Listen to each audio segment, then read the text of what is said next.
world's favorite game. What sport is it that comes to mind when you hear someone say those three words? Now, I don't want to hear tennis, I don't want to hear golf, I don't want to hear cricket. You know what it is. In America, they call it soccer, but everywhere else, we call it football. Welcome to the world's favorite game. This is a new podcast coming out under the BRB podcast brand, and we're going to be talking about, it's in the name, the world's favorite game. We're going to be talking about football from all around the world. Now, I'm specifically trying not to talk too much about English football and Premier League football, but you know, I'm living in England, I support a Premier League team, so I guess it can't be helped. We will be talking that Premier League and English football talk, but let's try to be more inclusive and talk about the global game. We've got loads to talk about today. At the moment, we've got a few competitions that are happening at the moment right now. We've got the MLS Leagues Cup, we've got the Women's World Cup. We've got all of these pre-season friendlies because in Europe it's the off-season and there's all these pre-season friendlies going on. We've got the under-21 championships, which has passed, so we've got that to talk about. We've got some big headlines in football. We've got the Saudi Revolution, and we've got Messi making his debut for Inter Miami. We've also got loads of other stories. You know, some people might say Modric scoring a great goal in pre-season is a good story. You know, it was a good goal. Some people might say Arsenal v Man United in pre-season was a big story. Me personally, I don't think that's such a big deal. I mean, you know, yeah, I know Arsenal lost the game, and if we won, maybe I wouldn't be making a big deal out of it. But we didn't win, did we? So, just a little pre-season friendly, innit? Like, minor. But, yeah, we've got loads to talk about. We've got all of the biggest names, stories coming from the big media outlets, BBC, we've got Sky Sports, we've got ESPN, we've even got Eurosport. I'm excited. We've got some good stories. I'm excited to get into it. But before we start, I want to shout out to all of the faithful listeners. You guys have been tuning in, checking out the older episodes. There's been a bit of a hiatus on the BRB podcast channel, and I've seen the analytics. I've seen you guys tuning in from all over the world, from Australia, from America, from New Zealand. I've even seen China and places that we don't think they speak English over there. Poland, places in Europe. Shout out to all of you guys. Much love and respect. Shout out to all of the men, the man them, the girls, the gal them, the non-binary and the gender non-specific peoples. I see all of you guys on the analytics. You know, you're all tuning in. Big up to all of yourselves. And I'm hoping you're going to find this show, you're going to find something interesting in the show, especially at this time when we've got so many big things happening outside of England, outside of Europe. So yeah, without further ado, let's get into this, man. I think the biggest story in football right now is the Saudi Revolution. And I've got an article here from the Express with the headline, Saudi club submit world record £259 million bid for Kylian Mbappe as PSG star considers exit. Wow. Like, if that isn't a big headline, I don't know what is. I mean, we all know Kylian, right? Arguably best player in the world. 300 million euros. 300 million euros. Like, his story is a bit crazy right now. We know there's drama with PSG. They kind of want him out. He wants Real Madrid. In comes one of these Saudi clubs, Al Hilal, right? Armed with a war chest. They've offered him a ridiculous amount of money. I'm going to scroll through this article and see if I can pick out some of these details to talk to you guys about. They're talking about CBS Sports reporting an unprecedented salary package of around £11 million a week could be on the table. £11 million a week. I think I saw somewhere else that it was going to be like 700 million euros a year, his salary. 700 million euros. Hey, I'm thinking, listen, if I was Kylian, I would just be on the negotiating table like, listen, you lot might as well just round that up to $1 billion, call it $1 billion, and I'll sign. That's pretty much what I would be telling them. Like, because probably don't really want to go and play in Saudi Arabia if you're Kylian Mbappe, but if you're dropping €1 billion on the table, Where do I sign? This is for me, this is unprecedented. I have never seen such a ridiculous amount of money thrown around for one football player before. And the crazy thing about this deal is the Saudi team are prepared to let Mbappe join Real Madrid after just 1 year if he wishes to leave. So not only are they going to offer him a ridiculous amount of money, not only are they going to pay PSG a ridiculous amount of money, but they're also just happy to let him leave, like on a free transfer. Yeah, just go and join Madrid after 1 year. The whole thing is just absolutely bonkers. I would love to know what you guys make of this. So feel free to hit us up on social media. The handle has changed. At Beer Rap Bants is where it used to be, but now it's at BRB Pods. That's spelled P-O-D-S. BRB P-O-D-S. Yeah, I'd love to continue this conversation. Absolutely crazy. The Athletic have said that Al Hilal have been given permission to start discussions with Mbappe. So PSG are willing to accept the bid, and this is just in the air now. It's just the ball's in your court, Kylian. What are you gonna do? So for me, this just blows my mind that the Saudi teams are now stepping up and able to attract some of the best talent in Europe to go over to the other side of the world and play in their league. And it's not just Kylian that they were after. I've got this brilliant article in ESPN where they have like a Saudi Arabia transfer tracker. If you guys want to have a look at the show notes, that will be on the social media as well. And we're going to be going on YouTube with the episodes now, so I'll put links to everything in the YouTube. You guys can go and see the show notes and get all of the links to the articles I'm talking about from there. And yeah, if you want to go and have a look at this tracker, you're going to see all of the big names that have been going to Madrid. Earlier this summer, we had done deals of Karim Benzema leaving Real Madrid and going to Al Ittihad. That was a free transfer. We've got N'Golo Kante leaving Chelsea and going to Al Ittihad, another free transfer. We've got Ruben Neves from Wolverhampton to Al Hilal. You know, I didn't even know about that one. That one's just... Wait a minute. Ruben Neves. That he's only like, what, 28, 29? Ruben Neves has left Wolves to go to Al Hilal. And they're saying 55 million euros for that deal. Or for our American listeners, that's $60 million. Ruben Neves is in Al Hilal. You've got Kalidou Koulibaly's left Chelsea. He's gone to Al Hilal for 17 million or $21 million. Edouard Mendy has left Chelsea and gone to Al Hilal for 16 million or $21 million. Steven Gerrard has gone to coach Al Ettifaq. You've got Brozovic from Inter Milan. He's gone to Al Nassr. That's 18 million euros or $20 million. Jota, I think that's the right way to pronounce the Portuguese J, isn't it? With a J, Jota. Well, I could be wrong, because like when you say Mourinho, it's like Jose Mourinho, isn't it? So it might just be Jota. But anyway, the guy from Celtic, he's gone to Al Ittihad for £25 million or $31.7 million. He's 24 years old, linking up with Benzema and Kante.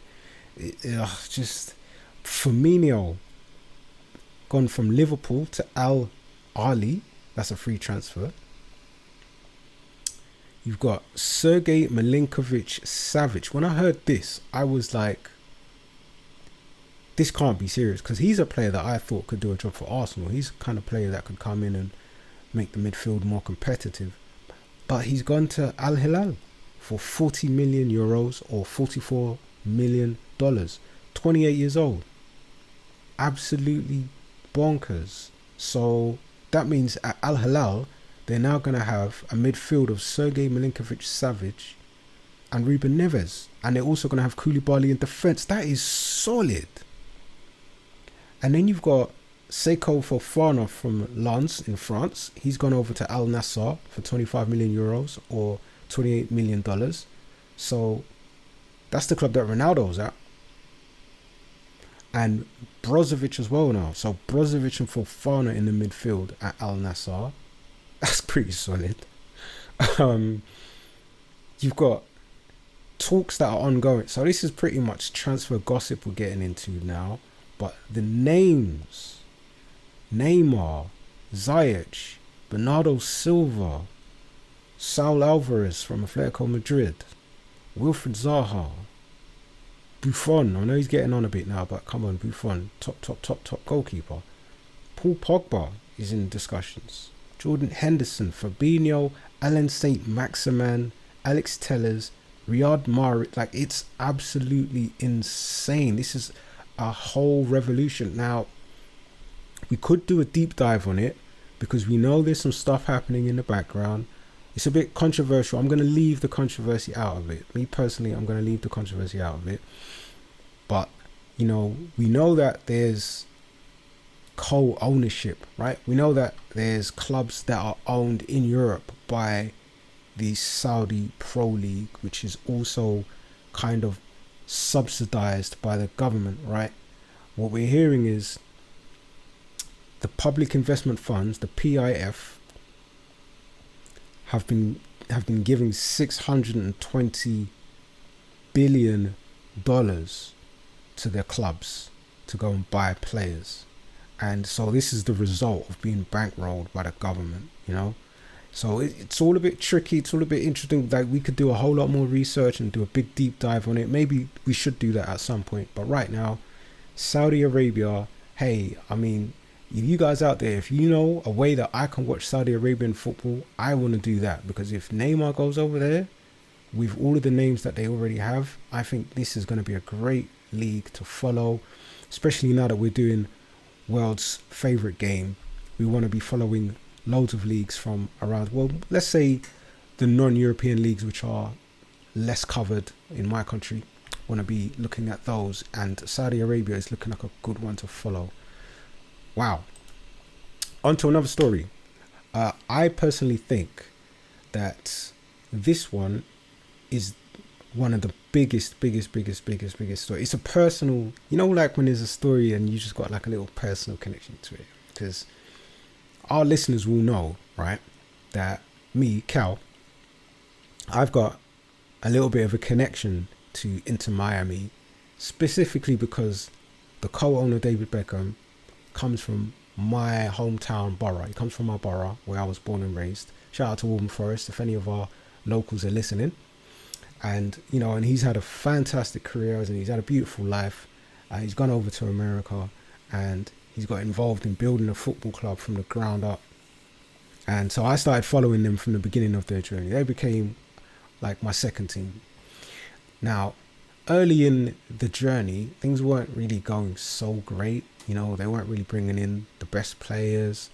They brought in Philip Neville as the coach. I was like, okay, well, Philip Neville used to play with David Beckham when they were at Manchester United. So it's obviously Beckham bringing in one of his mates to look after his teams, that kind of thing going on there. I was like, okay. Didn't expect miracles, but it's the kind of league where you can't get relegated, isn't it? So just basically Beckham giving his mate an opportunity.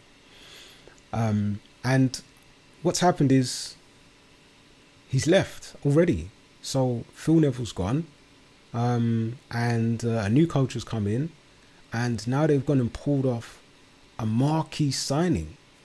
Lionel Messi signing for Inter Miami. It's just like you couldn't have predicted that. I mean, we all thought, because there was talk about Messi going to Messi. Apparently the wives have been talking, and Messi's wife was saying that she wants to go and live in America. So that talk started happening. If you guys might remember, we were talking about that on the Play On podcast.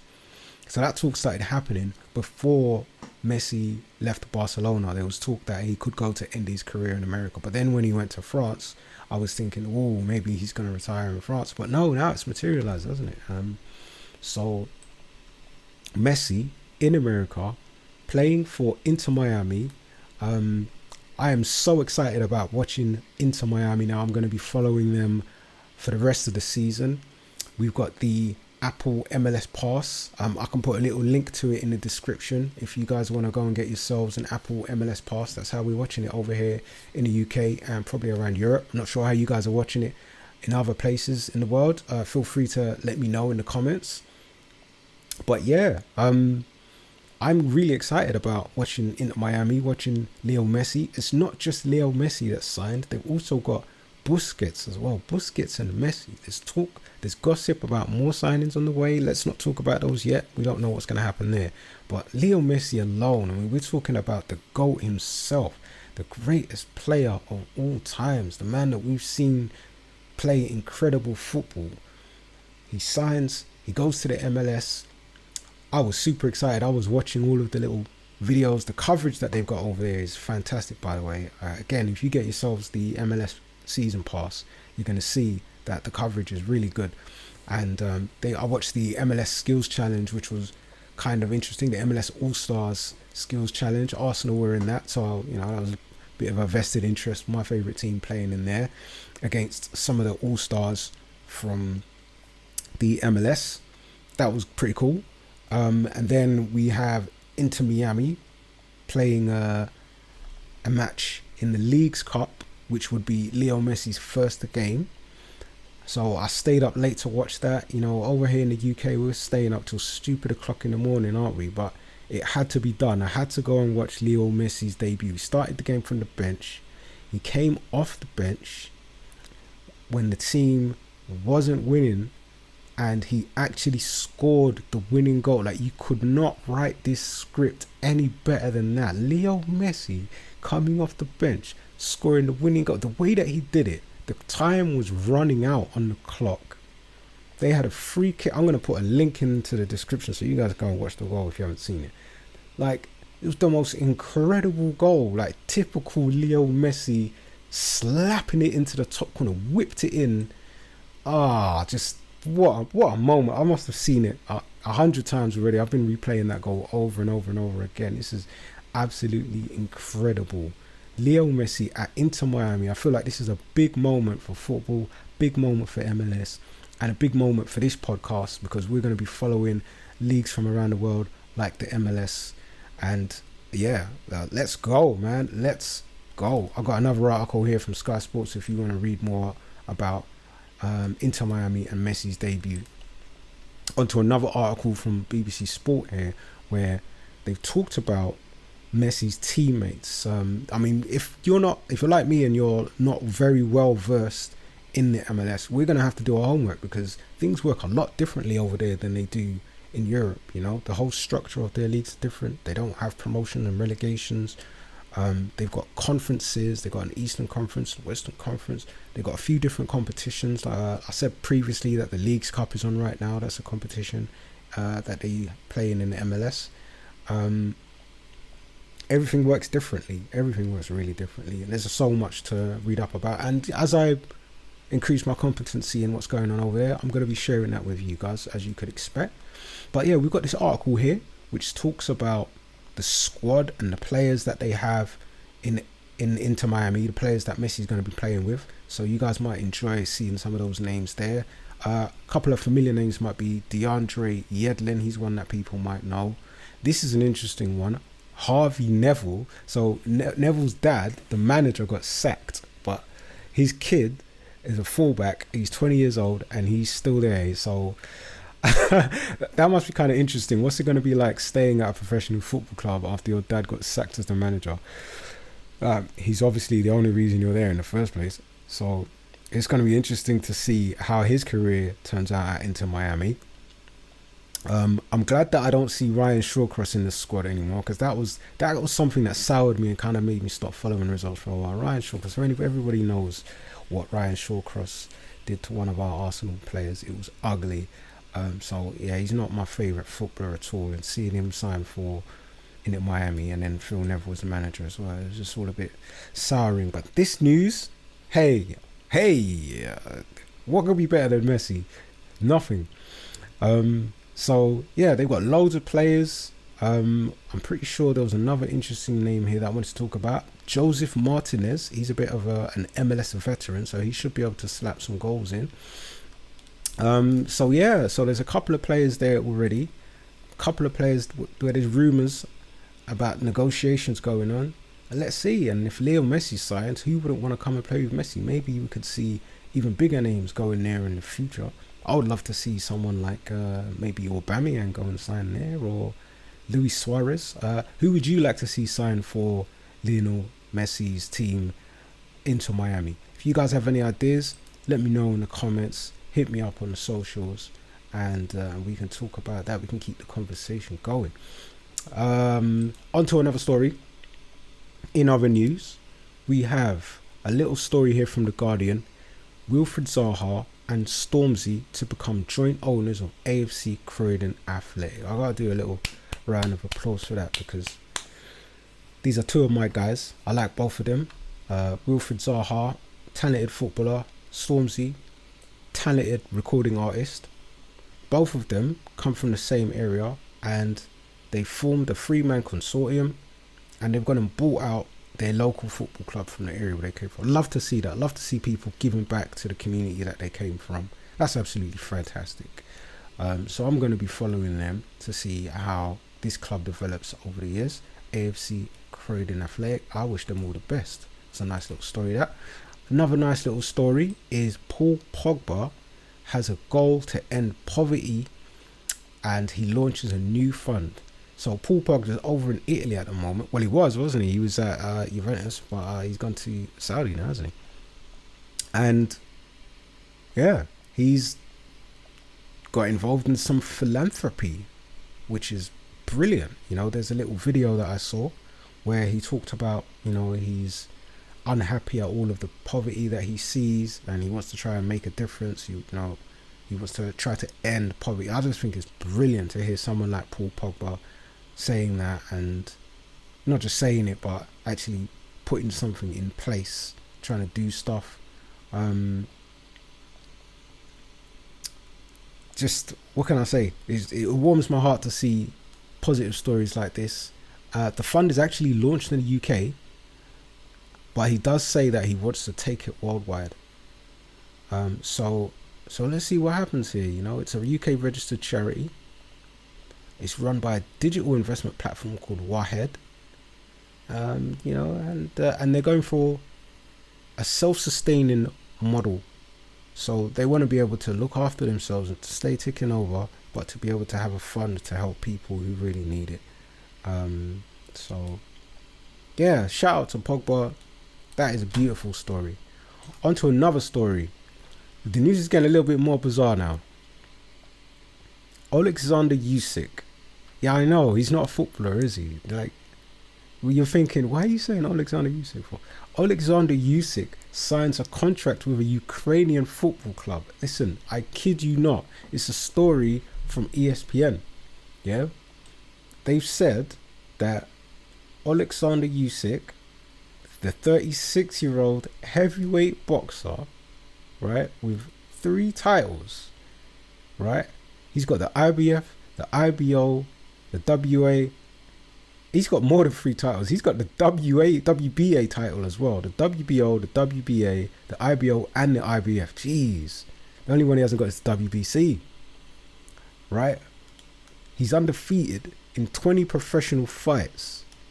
And he's become a professional footballer. It doesn't make any sense, does it? What's that all about? So, you know, if you read this article, you're going to find out that he actually came up as a footballer. And so he's no stranger to a football field. And by 36 years old, he signed for Policia. I don't know if that's how to pronounce it properly. Policia. So, yeah, Usyk is a footballer. I don't know what position he plays in. But I probably wouldn't want to come up against him, you know what I mean? Like, can you imagine going up against Alexander Usyk for a header or a shoulder-to-shoulder tackle? Or can you imagine putting a tasty tackle in on him and then he comes and reacts like, all right, what are you doing? Hey, man, I was scared of hell out of you. Hey, man, it's just football, bro. It's just football, bro. Relax, bro. You do not want to take a punch from this guy. I actually do want to see him fight again. I don't know if this is going to signal the end of his boxing career. I don't know what's going on. This story is so random. But I'm hoping that he does get it on with Tyson Fury, because honestly, Usyk versus Fury, I think that's going to be the most exciting fight in heavyweight boxing right now. That's the one that I want to see. But will we see it? I don't know, because Fury's fighting. There's an MMA fighter that he's fighting. But hey, anyway, we digress. Let's not go outside of football. Let's stick to the football. So I've done one funny random story And let's go into another random story. Now, you guys will probably think this sounds like the kind of thing that we used to talk about on Beer Rap and Banter podcast, and we used to make loads of jokes and stuff like that. But this is a story from Caught Offside. There's no banter. This is just a crazy story, and this is what's coming to world's favorite game, because we're doing the stories from all around the world, right? So we've got here a club president who slept with a referee's wife. I'm telling you, this is, yes, yeah, you heard that right. A club president who slept with a referee's wife as revenge for a biased performance. So, Sergio Santos Rodriguez. Wait, I need to say that with a little Brazilian flair. Sergio Santos Rodriguez. Did that sound Brazilian, or was that kind of Spanish or something? I don't know. Anyway, this guy, the president of Cruzeiro, right? He slept, reportedly they're saying, slept with Felipe Lima's wife after the referee favoured their rivals Atletico Mineiro. It was a one-sided match. Atletico Mineiro won 3-1, and 2 of those goals were penalties. So according to the journalist Leo Diaz, the president blamed Felipe Lima's controversial decisions for the reason that his team was defeated, and he decided to take revenge by sleeping with his wife. Absolutely bonkers. Like, I've never heard any kind of story like that coming out of football before. I don't know what's going to happen next. I don't know if I'm ever going to hear anything about this story happening ever again. But it's a crazy story because it's all out in the media now, isn't it? And it's one thing to have like revenge sex. Is that a thing? I might have to Google that, revenge sex. It's one thing to have revenge sex and to kind of, to try and get revenge on the referee, but he's actually gone and cheated on his own wife now, hasn't he? He's cheated on his wife, and he's been married to her for a long time, and they've got 3 children. So, yeah, it's a sad story, man. It's a bit crazy, but I guess when you start looking at stuff from all around the world, this is what you're going to get. You're going to get some crazy stuff. Swiftly moving on. We've got... Yeah, let's go over to the... we've got Eurosport, and we've got the Women's World Cup. Yeah. So, I was up till stupid o'clock in the morning watching Leo Messi in the MLS making his debut for Inter Miami. So, unfortunately, I woke up late the next day and I missed the England game. I missed the Lionesses playing in the World Cup. They beat Haiti 1-0. Really... It's just a bit awkward for me because they're broadcasting all of the matches early in the morning. Like, I want to support England, but England's next game is against Denmark, and it's on Friday, and it's early in the morning for me, and I'm going to be at work, so it's like, it's annoying. But yeah, we can catch the highlights and that. We can do the highlights. England won 1-0. They got a penalty. Georgia Stanway stuck it away. Go on, Georgia. Go on, Georgie. And so yeah, shout out to the Lionesses. Them fierce Lionesses there. You see it? 1-0. From one England team, let's go over to another. We can talk about England's under-21s. Shout out to the young Lions. They went and won the under-21 European Championships. Absolutely smashed it. From the start of the tournament, I was thinking, you know what? England's team looks strong. I was tweeting about it. I was saying, England's team looks really strong. I think they're going to have a good chance. But the thing is, right, as you guys all know, because you're all football connoisseurs, that's why you listen to this podcast. You're all football connoisseurs and you know your stuff, right? So you all know that just having good players isn't enough. You need to have a good team. You need good management, good tactics. And I think England had everything. That's why they won it. Shout out to Lee Carsley and Ashley Cole. They were the governors. And they had a whole lot of quality players in the first 11 and on the bench. They was rotating the players and changing things. They had Anthony Gordon playing as a striker. They had other players coming off the bench. Emil Smith Rowe was coming off the bench, and then he got into the first 11. And it was just like, it was brilliant watching it. They were playing some really good football. Madueke had a great tournament. So I've got a few links here you guys can check out if you want to have a look at how England fared. There's one article which I think is brilliant. It's a quite comprehensive article, an analysis of the actual final. And so this was published by UEFA themselves. I recommend you guys go ahead and read that. We've also got the team of the tournament, right? So this is the Euro under 21s Euro team of the tournament from 2023, and there's a lot of England players in it. Shout out to Trafford. He made an absolutely fantastic contribution in the final. He was amazing. I'm saying, you saved the penalty and everything. You got Cole in there, Harwood, Bellis, Garner, Jones, and Gordon, and then the rest of it is all Spanish players. So I was a little bit disappointed, to be honest, to see this team in the tournament. Not to see all the England players in there, because they really deserved it. I'm sure all of the Spanish players deserve their mentions too. But there was some Georgian players that were fantastic. Like, you know, there were some other games I watched where other players from other nations did really well, and France did really well too. France had a team which I thought was pretty strong, and I expected them to get quite far into the tournament, but I guess they didn't have that right blend that England had with, you know, the management and the squad and maybe all of the high quality individuals performing well as a unit. So, you know, they were defeated and they were knocked out. But I do think one or two of those players deserved a mention. Rayan Cherki, I thought he deserved an honourable mention here. He was fantastic. I did like Thuram as well in the midfield. Kalulu in defence. So yeah, I'm sure we'll be seeing a lot of these names in the future. That's why I like watching these tournaments. But yeah, shout out to England.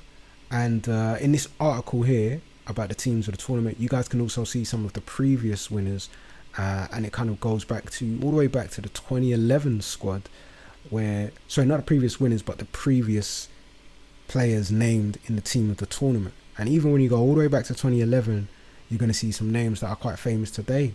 Names like Juan Mata, Chris Smalling, David De Gea, right? And then it goes on, 11 and 13, 15, 17. And one thing some people might not know is in the previous team of the tournament, there was a young man called Fabio Vieira.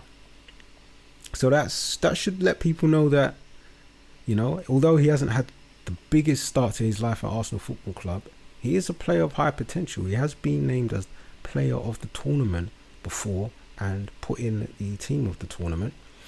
And talking about player of the tournament, the 2023 player of the under 2020, the 2023 player of the under 21 European tournament, what a tongue twister, is Anthony Gordon. Shout out to Anthony Gordon, player of the tournament. That's a huge award for him.